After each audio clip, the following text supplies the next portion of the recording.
Assalamualaikum warahmatullahi wabarakatuh. Selamat sore Bu, selamat sore teman. Perkenalkan, nama saya Fitria Merpaung dari Prodi 3 Kebidanan tingkat 1A.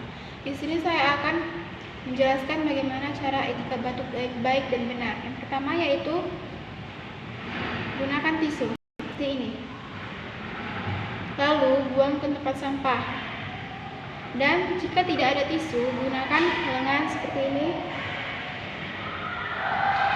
Langkah yang ketiga yaitu gunakan masker saat batuk seperti ini. Setelah itu gunakan hand sanitizer.